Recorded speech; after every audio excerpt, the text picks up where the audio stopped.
Hello and welcome to Newswire. I'm Ayza Omar.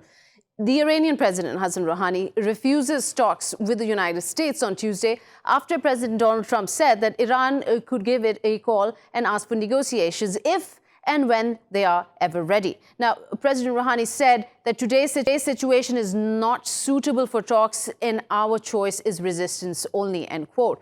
Escalations have been on the rise ever since U.S. withdrew from the Joint Commission Plan of Action, also known as the Iran nuclear deal. But that was last year. And since last month, they got particularly bad when the U.S. basically announced that it would not renew sanctions to countries that were, in the end, allowed to buy oil from Iran, bringing Iran's exports to zero and battering the already stressed economy. Now, various reports coming out from Iranian state media say that the country has increased its production of low-enriched uranium by 4 times. Under the JCPOA, which it was part of, this was under a limit of 300 kilograms stockpile. Now, Behrouz Kamalvandi, a spokesman for the Atomic Energy Organization of Iran, he says that Iran would go beyond the 300 kilogram limit in not too distant a future at the rate at which they're going. So where are the two headed now with this ongoing escalations? A full-on war is on the horizon, or a possibility of maybe a compromise of the JCPOA with the members, the rest of the members, a possibility? To discuss this and more, I would like to introduce our guests. We have with us Ms. Fariba Pajooh, a journalist who is joining us from Baghdad.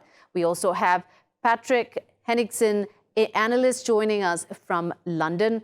Okay, so Ms. Fariba, tell us a little about the kind of reporting going on in the Iranian state media when it comes to Iran saying it's restarting the low-enriched uranium.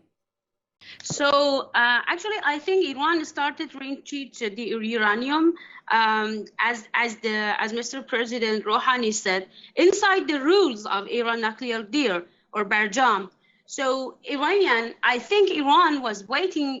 First of all, who threw the deal? The U.S. and after that the European said that we are not going to leave the right. But Ms. Fariba, the context of how this got to where it did was very clear. But in terms of, do you feel like now what you are hearing, what is being reported in the Iranian media, is more of an aggressive stance? Are we hearing more reports on the steps being taken after President Rouhani said he will be withdrawing from some commitments to the JCPOA? The things I said, it is something inside the Barjam. It is not something out of the Barjam. I mean that Iranian didn't say that we are going to leave Barjam. So I mean the Iranian nuclear deal.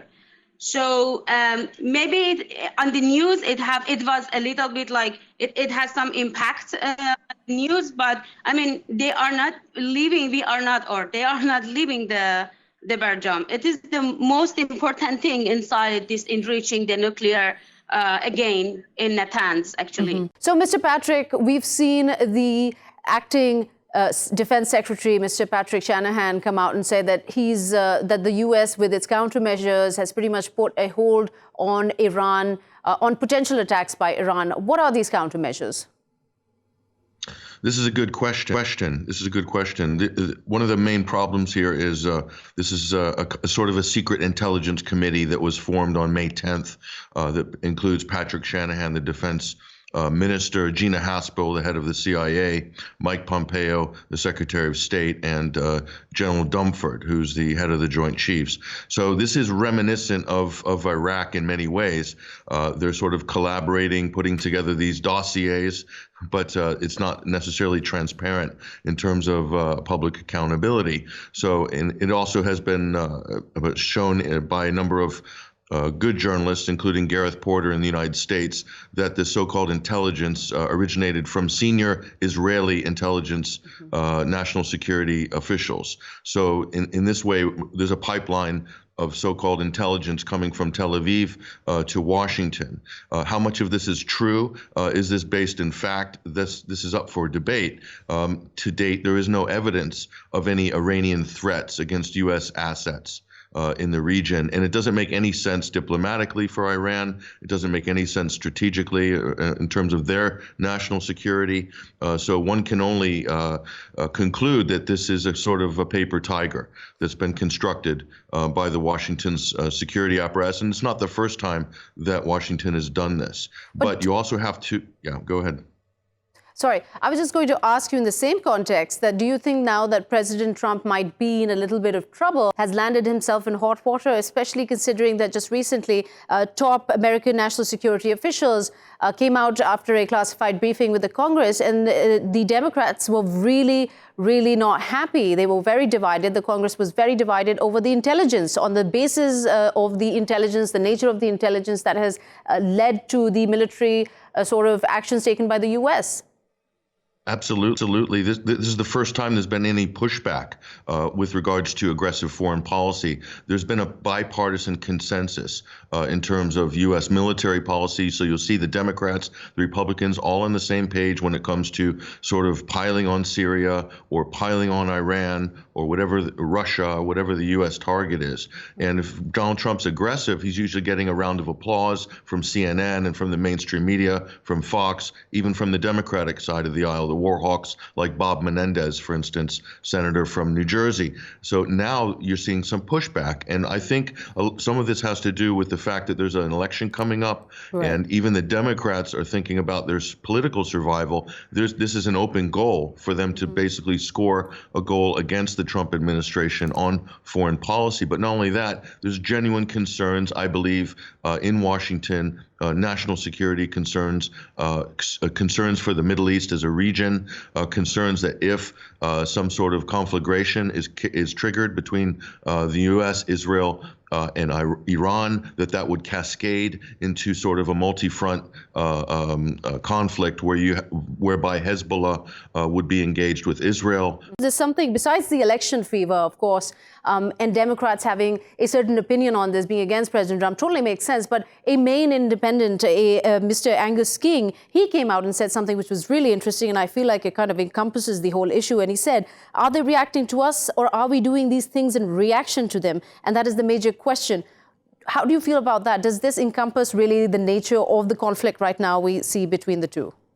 Washington is doing is it's making a fundamental mistake, in my opinion. They're doing a similar thing to what they've done previously with the Obama administration in Syria, where Obama said, we're going to draw a red line if anyone uses chemical weapons, whether they're the so-called rebels, terrorists, or the Syrian government, that the United States will take that as a green light to intervene. So in effect, you're telegraphing your position in advance by saying that any Iranian proxies, which could be anything, the United States deems an Iranian proxy. It could be the Hashd al-Shabi in Iraq. It could be some other obscure Yemeni breakaway rebel group, who knows, or the Houthis or so forth. So what they're doing is telegraphing their position that they're going to start a war so a third party could take advantage of that.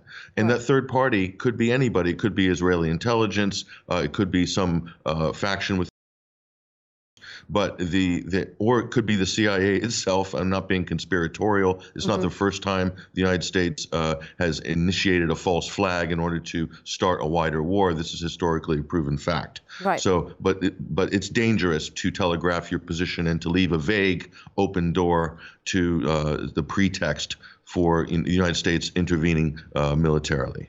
Right. And Mr. Sarbas, one thing, a very important point here, we can't completely rule it out of it being whether it's a conspiracy theory. In fact, it has been unfolded in various occasions in history, what CIA's role has been. This red flag that is up right now, do you feel like Iran recognizes the threat that the U.S. posturing can pose for the peace of the region? Well, what the Iranian government holds at the moment, and it is something which is like a political consensus across the spectrum in the Iranian politics, is that the United States is just raising the false flag, and there's absolutely no threat from the Iranian side, and what we see coming from the United States is a decision imposed from the Israelis, as well as the U.S. regional allies, And inside the White House, the circle who are called the warmongers, like the Iranians, like National Security Advisor John Bolton and Secretary of State Mike Pompeo. So the Iranians believe that President Trump himself is not into war, is not favoring any military conflict with the Iranian side because he's basically a businessman and he's not interested in spending any dollar on bullets and what he's following is just an economic war through which the Iranian government will be under pressure and this pressure ultimately at the end of the day will make the Islamic Republic come forth and ask for negotiations with the United States to settle things down. Okay. So, Ms. Fariba, what's your take? President Rouhani has also said that the United States and President Trump is being goaded into war by his advisors who have always had an agenda for a regime change in Iran. And I agree that President Trump himself is not interested to start a war, but he is on a pressure and his advisor, Mr. Bolton. And I think that these three people, like Netanyahu, as Mr. Zarif called them, the B group, they are following Mr. Bolton, and Mr. Bolton himself has a long story to make a pressure on Iran. He was allied with the MAC before the Mujahideen Khalq, they call him this group, and before, from the 10 years or maybe more. So but as the Iranian government I believe too, President Trump himself doesn't want to start a new war in this area because first of all the time he was talking about the wars happened during the last administration in the U.S.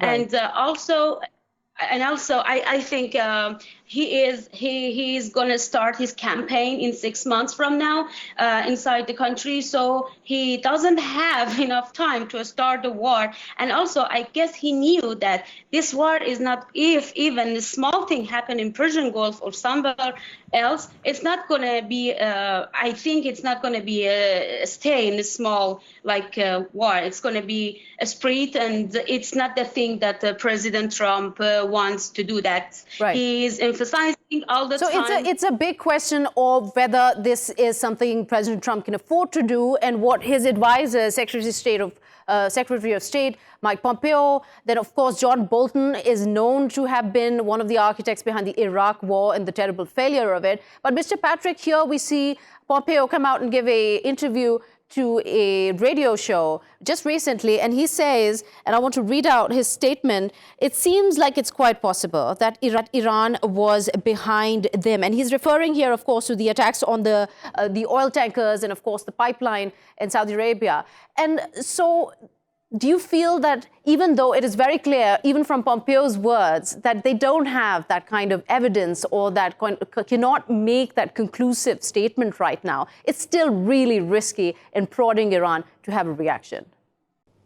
Yeah, and the bottom line is the Secretary of State, Mike Pompeo, John Bolton, have zero credibility in terms of their sort of making public statements about who is guilty of what. You have to remember there's been 3 successive failed coup attempts, 3 botched coups in Venezuela in 3 months, 3 different attempts at, a regime change, as it were, a total failure.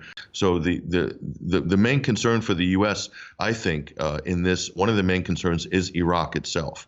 The United States is not happy with Iraq's close relationship with Iran. That includes a trading relationship, because if they have a strong bilateral regional trade in oil and gas, for instance, as an example, this is a way for Iran to mitigate the effects of economic sanctions. But more than that, it creates a free trade zone from Iran potentially to Lebanon. That's an economic bloc that is potentially very powerful, but not just economic, but it could be political as well. Because if you have economic influence, then you have political influence regionally. And so keeping the Iranian economy down is a huge priority for Washington. They believe they can strangle the Iranian economy over a period of time and force potentially regime change. But even if they don't get regime change, Israel very happy to see Iran in a depressed economic state. And if you expand this even further, Iran is a key node for China's Belt and Road project.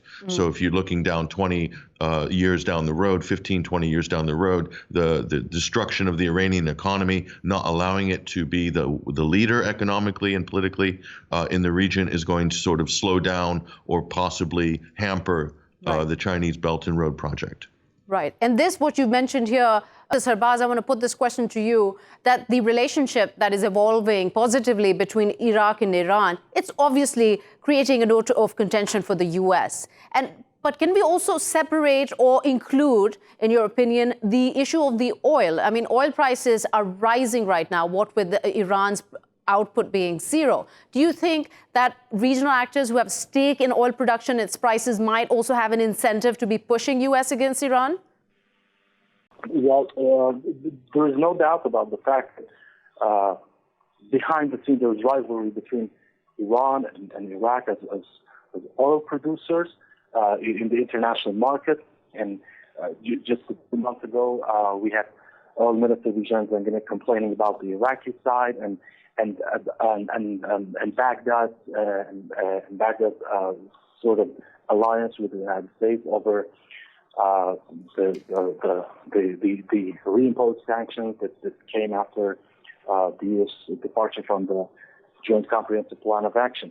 So yes, there is some sort of competition between the two sides, but let's not forget the fact that ever since the U.S. invasion of Iraq, the Iranian influence has been just growing inside Iraq.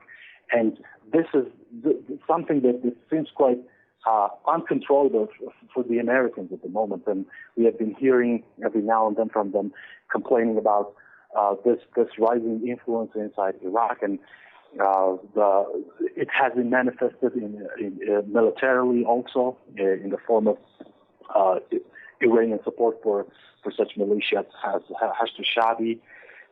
So this influence is not stoppable at the moment. Right. And the Iraqi side also has come to the understanding that any tension between Iran and the United States will be disastrous for them as well, and will reignite so many sorts of tension. And we just heard in the news yesterday that Prime Minister Abdullah Mahdi is trying to mediate between the two sides, because any conflict between Iran and the United States will, at the end of the day, harm Iraq's national security. Even it will be as harmful to the Iraqi side as it is to the Iranian one. Right. Okay. So here we are joined by another guest, Zeinab Ghasemi. She is the Assistant Professor of American Studies, University of Tehran. Welcome to the show, Dr. Zeinab. We're talking about right now as tensions escalate and what could be the reasons, what could be the factors behind U.S. going hot and cold on Iran. Now suggesting that President Trump saying now we are ready to talk whenever Iran is. Do you think that there is something that Iran could do, President Rouhani could do right now to effectively de-escalate the situation that is going on? Okay, thank you for having me. I think from the Iranian side, Iranians would argue that we have made so many concessions over the Iran nuclear deal, JCPOA, and Iran feels if they actually give more space to the U.S., it's not going to work, and actually it's going to make it even worse. In a sense that they would feel that the more pressure they put on the Iranians, they would get back and start, having a new round of negotiations. From the Iranian side, what they actually are saying is that we are not going to initiate any conflict, any war, Iran is not going to take initiative. But what actually they are saying is that if anything happens, if any sort of conflict is raised in the region against Iranian interests, they are going to respond. And the response is going to be a very strong one. But politically speaking, the idea from those who are living inside Iran and politicians is that if they start negotiation, if they start to give, some, bonus it's going to make the situation even worse. Right. That's what I get from the side and how they are, feeling now. Okay. So, Ms. Fariba, now let's talk about what could be done by possible international players to de-escalate this situation. What is the European Union doing? I mean, the Foreign Affairs Chief, Federica Mogherini, she said that the EU had called on Pompeo and the US to show restraint at this critical time. Do you think that the EU is doing enough? No, the EU is not doing enough. Actually, Federica Mogherini and other leaderships of the European countries, they are just talking about that they are sorry, and they are, but they are not doing actual things. And as I heard that just yesterday, the one of the leadership of the France just said that we are under pressure because of Iran. And because of Iran, we are under pressure from the US. So I mean, even if they want to do something, they are not doing a good job, and all they are doing is it's not enough for sure. So, Mr. Patrick, the German, the French, and the British ministers, they've also met with Pompeo. They've come to they've talked about ways to keep the pact alive amid Iran's partial sort of withdrawal from the JCPOA. Do you think that they are doing enough or can do enough in deterring the U.S.? This is a big test for Europe. Specifically, let's talk about the European Union, Federica Mogherini. This situation has shown the EU is incredibly weak in terms of exerting diplomatic power or foreign policy influence. So they're completely subservient or afraid to challenge the United States. And so the ties between, of course, Britain and the United States are very important in this as well. So they're absolutely, I think they're more or less on the same page, although Britain's veering a little bit more towards Europe in the sort of P5+1 structure. But what it also does is it highlights the obvious. The United States must compromise. And people need to remember, this didn't just happen 2 weeks ago on its own accord. The United States withdrew a waiver that allowed Iran to trade its enriched uranium with Russia for unrefined yellowcake and sell its heavy water to Oman. So by withdrawing that, it left Iran with no option at all. So Iran's looking at this and saying, we're giving concessions, or we're trying to make the best of this deal. The United States is strangling us and cutting off every single option that we have. So we're just going to basically carry on as we did before, and we're going to stockpile more enriched uranium, and in the hopes to bring Europe to give a little bit of pressure on Washington. But that's not happening. Mm-hmm. So what's going to happen? I believe it's going to lapse after 60 days unless a miracle happens, and the United States is going to use this to ratchet up another round of tensions after July. So that's where it looks like it's heading, because I don't see the EU. The EU has an opportunity, Britain, France, everyone, to say, right, go to Washington, say, we're not complying with sanctions. We're going to trade. We've got a special purpose vehicle. So if they are going to do that, great. That will help the United States come back to the negotiating table. But if they don't put pressure and don't stand up to Washington on this, and Washington is acting as a proxy for Tel Aviv, it's quite obvious in terms of foreign policy. So if Europe is not going to challenge this, nothing's going to change, and we're going to increase tension in this situation. Absolutely. And Mr. Sarbas, I'm going to take this conversation further to you now. What the EU could be doing, especially the kind of tools it has in its favor. I mean, the special policy vehicle, I mean, it's been seen as a very weak attempt by the EU to counter the US sanctions. Do you have any faith in the EU that it might be able to stand up to the bullying that US is meting out to Iran at this moment? The fact of the matter is that, the Europeans are part of this agreement, this multilateral agreement, for which both sides spent years of negotiation. And there are benefits to the European side, absolutely, there's no doubt about it. But on the ground, the Europeans are just comparing the benefits of the economic benefits that they gain from either side, comparing the United States with Iran. The volume of trade that they have with Washington is by no means comparable to what they have with the Iranian side. So what we see here is a business style approach toward politics.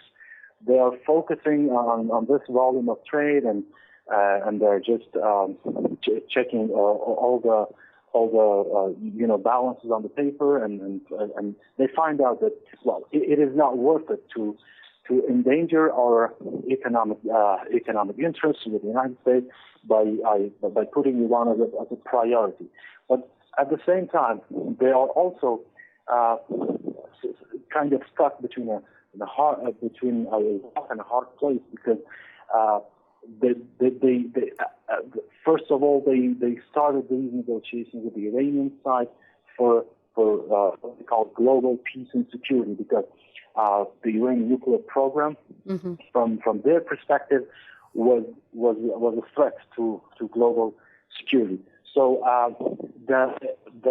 any threat to, any potential collapse of the JCPOA and the Iranian departure from it could reignite that threat, and so the European side will have to find another way to bring back the Iranians to the negotiating table.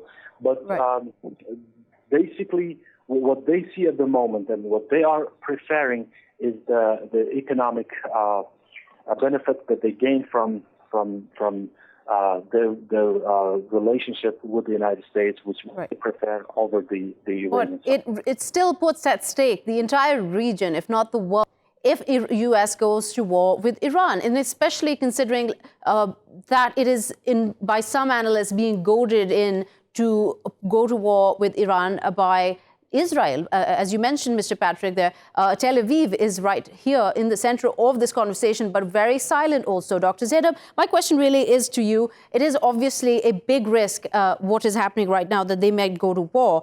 But I just want to go back and reflect on a meeting that was orchestrated by the Trump administration in February in the Middle East, a meeting that was basically where Netanyahu came out with the tweets, which he later deleted, said that this gathering was to advance the common interest of the war with Iran. And then he deleted that and he reworded it to combating Iran. Now, is this too unrealistic to the world, or is it something so behind the scenes that they can't realize that right now the one country that this would interest the most of U.S. going to Iran, war with Iran, is Israel?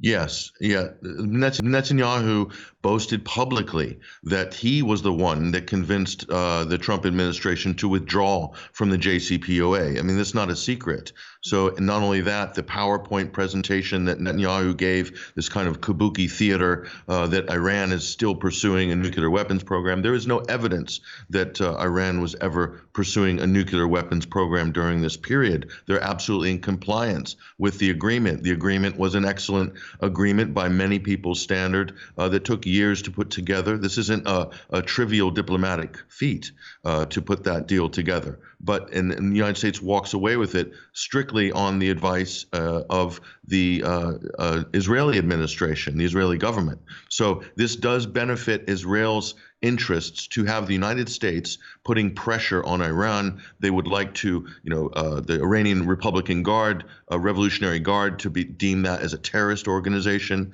Their Hezbollah as a terrorist organization.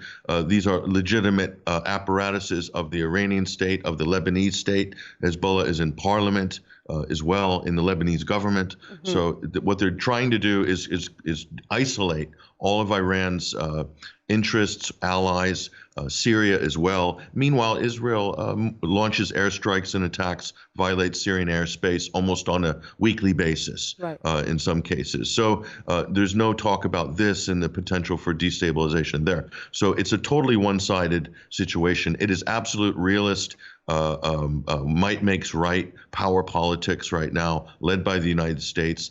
it's being more or less manipulated by Tel Aviv in this respect. Sorry to cut, but Dr. Zeinab, since we're running out of time, I quickly want to get your view on this. The JCPOA has been the sticking point, according to the U.S. Of late, which has really sort of escalated this. Is there a possibility that Iran and the U.S. might, with the help of EU or other partners, be able to sit down and renegotiate a deal to stop this?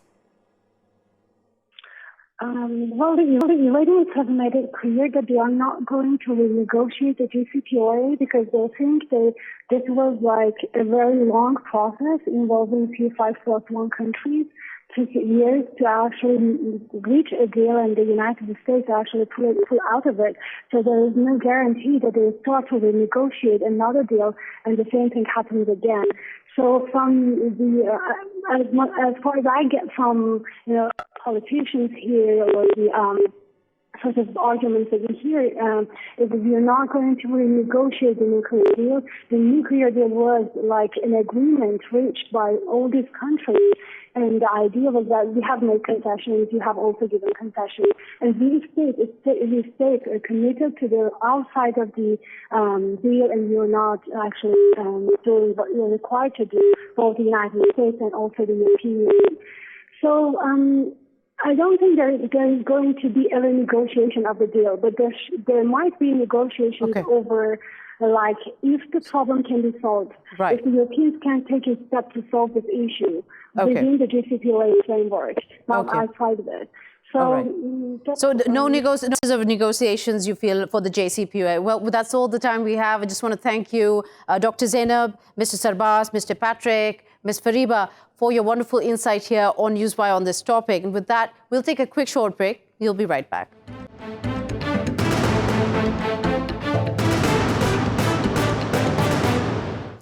Welcome back to Newswire. I'm Ayza Omar. Now, India's opposition parties are crying foul as they claim there have been massive voting fraud in the world's biggest general elections. This comes just a few hours, say 48 hours before the announcement of the final results starts.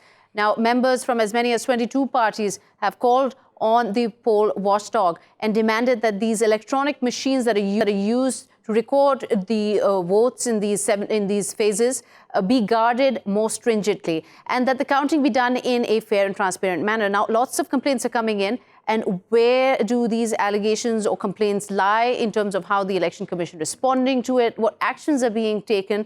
To discuss this and more, we have with us Mr. Nishant Verma, an analyst joining us from Delhi, and Mr. Hridayesh Joshi, a journalist joining us from Delhi as well. Welcome to Newswire. So good to have both of you here. Let me start with you, Mr. Nishant. These allegations coming in just a few hours before the counting officially is done and finished and announced. How do you feel about this? Is this just part of the usual rhetoric seen during a general election? Well, we need to understand what are the opposition's party up to. Opposition's party are not currently demanding too much of it. They're basically demanding two things. One, safety and security of the EVM boxes, EVM machines. And secondly, the counting aspect of it, that yes, if they can count a bit of VVPAT, that is voter verifier, print audit trail, VVPAT slips, why don't they count more of it or all of them? That is all what they are demanding. So two aspects, it's not crying foul that the EVMs are bad. Certain section of opposition has always been asking to remove the EVM machines and go for paper ballot. But the current requirement that they have on their hands, rather I should say the current demand that they have, is that keep the EVMs safe and secure and make sure that all the VVPAT slips are counted. If you can count 5 or 10, then you can count all of them. That is the primary demand. So you feel like with this demand, is it practical to achieve right now, so close to the end of this? And do you think the Election Commission is going to consider it? Two things again. EVM, the electronic voting machine, the voter verifier, print audit trail, all this was brought in long back. In fact, the VVPAT thing was initiated only after the hue cry and the legal battle that BJP went through, and then it was brought into picture and enforcement. And with regards the second part, that whether they can count or not, if India can, cast vote in 45 days across 7 phases, 5 more days to count is not something which requires rocket science. But then it depends on the will and wish. I'm apprised that the Supreme Court has recently disallowed petitions for the same. But then that does not take away from the that does not take away the rights of parties, political parties, whether ruling or opposition, to still demand from the Election Commission. Right. Okay. So, Mr. Joshi, let's talk about a little bit about those viral videos that are circulating, really sort of damping down on the confidence the voters have in the Election Commission, on the entire process, that in these stronghold rooms that these machines are being replaced or tampered with.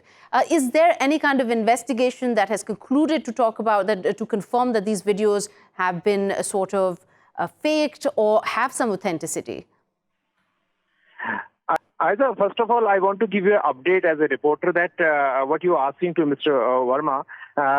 Now the Election Commission, the update is that Election Commission has dismissed the request by political parties. Yesterday they had made a request that voter verifiable paper audit trail, that should be counted before the actual voting begins. Let me explain it to your viewers. It means when the voting happens in a particular seat, and when the result is, you know the result now. This particular candidate has won, and then you count randomly. You count a few voter verifiable machines, and then tally with their corresponding EVM machines, so that everyone is satisfied. So now the political parties were demanding that should be done before. The Supreme Court has allowed 5 VVPAT, randomly picked up 5 VVPAT machines to be matched with the EVM counts. So they wanted that first, when you start the counting, first you randomly pick up 5 VVPAT machines and tally them with the EVM counts. So that request has been dismissed by Election Commission, and they said that we cannot change the procedure of counting, and it will happen. Now the second part of your question, which you said, those videos, Election Commission has issued clarification saying that there are some unused reserve machines. Those machines were sent, and some places were far flung, and that took some time. And they have dismissed all allegations by opposition parties that anything wrong is happening out there. Right. But the Election Commission has said those were logistical delays that couldn't be prevented, right? But those videos of, well, let's from the videos. Mr. Nishant, coming back to you, of course, there has been these investigations, these complaints being lodged, and the Election Commission has continuously said that we deny any such kind of this, nothing has gone wrong and everything is going according to plan. Do you feel that Election Commission, after how it has treated the BJP, how Narendra Modi got away with so many statements he had said that would be against the code of conduct in terms of his sloganeering, has kind of lost confidence from the people of India? My personal opinion is I never question the integrity of my institutions. The reason for that is because that is what constitutes a country, India. Now, having said that, if there is democracy, people are bound and parties are bound to raise questions, which is healthy.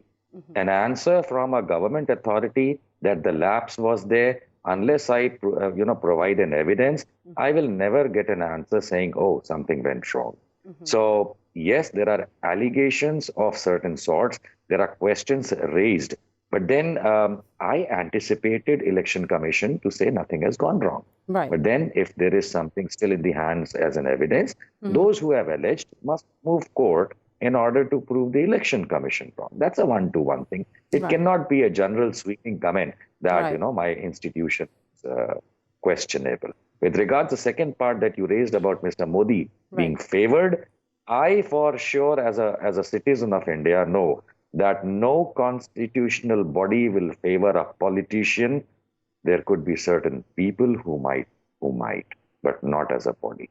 Right. Election No, Commission that's completely understandable, but it does still pose the question. And let me ask you this, Mr. Joshi, is it a legit question to wonder why those kind of censures should have been what Mr. Modi should have faced for his sloganeering, a very discriminatory sloganeering, were not? He didn't receive any of those. Is that a legit question? So that is the issue. That's a bone of contention out here. The opposition parties, they are making making allegations, open allegations on Election Commission that they have been soft on Prime Minister Modi's statements and the ruling party's President Mr. Amit Shah's statement. But they have taken steps against other leaders who have made similar kind of remarks. But the point here is that another point which comes to help the opposition is that one of the election commissioners out of the three in the panel has also raised question that his dissenting notes are not being recorded. So, but we know that the election commission for long has been, apart from some allegations by opposition parties and other independent commentators, it has been largely a robust body of which has successfully conducted election in the largest democracy of India. So I believe, by and large, the elections have been conducted very successfully. But these questions, in a healthy democracy, should be debated. And these are the questions which are hovering around. And that's how this EVM, this controversy is also getting some fuel for it. Right. Now, Mr. Nishant, the various Indian commentators have always called this, these election campaign, the elections taking place, hugely divisive. I mean, this is, of course, part and parcel, as Mr. Joshi highlighted, the part of the healthy debate to question whether this was done transparently and done correctly and the institutions played their role correctly. Now, do you feel like this polarization that is being seen right now, especially after the exit polls results have come out, it is going to dampen down after the elections results? Well, what you call polarization, I would say that since the exit polls were out, and I was on one of the national media channels sitting all the evening, since then and until tomorrow, what is happening is this is a filler time. The media has got nothing but to talk about something. So whatever the Indian media has been carrying stories since last 1 year, that Mr. Modi will come back and NDA will form the government, and BJP will get full majority. The way it has been pumped into India, what is happening is in these filler days of 3 days, it is the same thing continuing. Exit polls have by and large been incorrect, including 2014 when NDA and Mr. Modi came to power. Most of the exit polls gave 100 seats less to Mr. Modi and NDA, while they scored 336. The average was given 250. So by and large, they are wrong. Since last 15 years, it's no news. It's by and large wrong. So these are filler days, and it's just to enjoy. I don't see anything stark, that people are going to get polarized because of these 3 days of fillers. What will max to max happen is that these are the last days for what we call in India bhakts to enjoy. And then tomorrow, let's see. But Mr. Nishant, you don't sound concerned that these kind of allegations that are coming out, that there has been rigging, that has been voter fraud, the counting fraud. Also, a BJP candidate from West Bengal has complained that within the first 3 hours, there were 150 complaints lodged to the Election Commission regarding this, faulty machines. And so you're not concerned, you don't sound concerned that this might kind of delay the announcement of the results. Ayza ji, practically speaking, in a country where 90 crore voters go for polling, and in 542 constituencies, it is a humongous task, such a large scale of election, that even in a small business, when we do the LOB, lost overboard percentage, whatever reports have come, although each and every is important, but then that does not amount to the entire so-called perv of democracy going down. If it was, good point, Mr. Nishant, that I get what you're saying there. But Mr. Joshi, what do you feel like is the percentage of the complaints against the Election Commission on these that the votes have the voter fraud and rigging, etc., the EVM machines dysfunction? You feel like the percentage is too small to warrant any kind of response before the announcement? Largely, the EVMs have made the election more safer and, trustworthy. We have seen I have been, a television journalist for last more than 20 years. So I have initially, and as a cub reporter, I have covered the election when there were in some parts of the country, elections were covered on paper ballots. If you consider that, I mean, and the election machinery is so robust that You don't find in where 90 million, 900 million voters, electorate are going out and voting. Some complaints will definitely be there. But largely what we want to highlight here is that a kind of consensus building for the victory of a particular party by media, that also plays a kind of role which influences the electorate. So, but that happens in different countries, different way. Now, India is no exception. That is been little, a kind of anguish among opposition parties that they have not been given a appropriate, forum, proper time. Unfairly, they have been treated. They all these kind of allegations, and at some level, they are justified also. Okay. But if you give me a minute, I can tell you about these, these exit polls for last 3 days in India. Mm-hmm. Exit polls have been declared as results, but the methodology of these exit polls, representative sample they have got or not, on the conflict of interest of these agencies who are doing these exit polls. That has also to be debated, but that's not happening that way. Right. Okay. Well, I'd see Mr. Would you say something? Yes, I would just like to add something here. First of all, this is not a nuclear power project plant. Even they don't have 100% security and are not foolproof. So there will definitely be a percentage of goof up, malfunction, or even rigging. I am not denying that. Right. Because ballot papers had their own challenges. Electronic machines have own challenges. Majority of the first world countries, as our countries call United States and others, they have actually discarded use of electronic voting machine. But for India, I think it is on a parallel that what Mr. Joshi is saying, that it is better than the ballot paper. Right. But then nothing can be 100% foolproof. I stand by that. Absolutely. All right. Unfortunately, that's time we have. Nothing can be 100% foolproof. Mr. Nishant Verma, thank you so much for your insight there. And also Mr. Joshi for how these allegations or these complaints that are coming in from opposition parties are being viewed and whether that percentage is high enough to deter the final result, which is due in another day. With that, I will be saying goodbye. See you next week. Till then, bye-bye.